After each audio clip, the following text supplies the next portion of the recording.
Dr. Rohan Kapoor was no ordinary doctor. He was a celebrated cardiologist in the United States, admired for his unmatched skill and a heart that cared deeply for the less fortunate. Every year, he sent thousands of dollars to rural India, funding hospitals and clinics where no one else would. For Dr. Kapoor, saving lives wasn't just a profession, it was his life's purpose.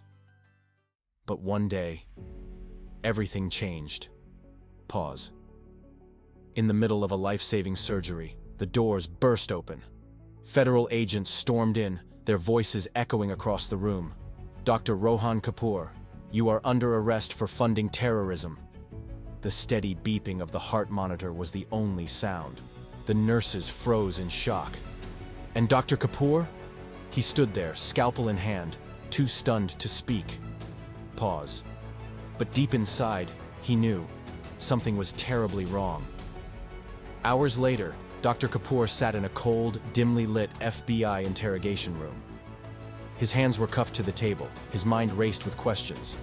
But one thing was clear. He had to defend himself. "This is a mistake," he said firmly, trying to stay calm. "The money I donated was meant for a hospital in my hometown. You've got the wrong man." But the agents weren't convinced. They slammed a file onto the table, scattering papers. $100,000 was funneled to a terrorist group, the lead agent declared coldly. "How do you explain that?" Dr. Kapoor's voice trembled, not with fear, but with frustration. "I explain it by telling you the truth," he said. "Someone is framing me. This isn't who I am."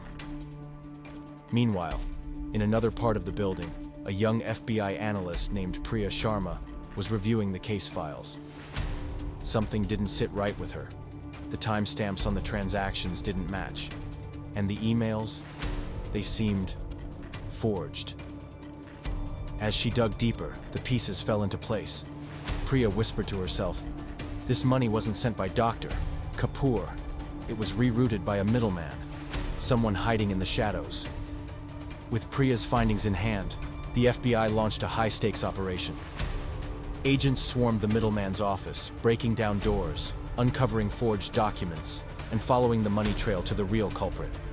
The middleman, a corrupt criminal working behind the scenes, was arrested on the spot. And with his confession, one thing became crystal clear. Dr. Kapoor was innocent. He had been framed, but justice was finally being served.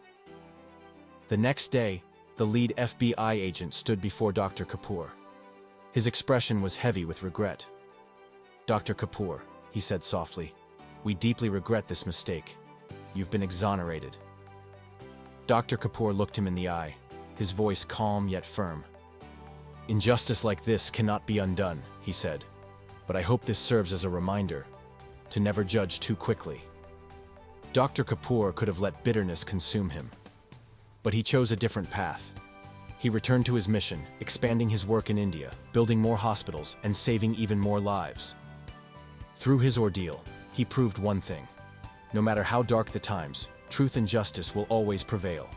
And when faced with injustice, let your actions, not your anger, define you.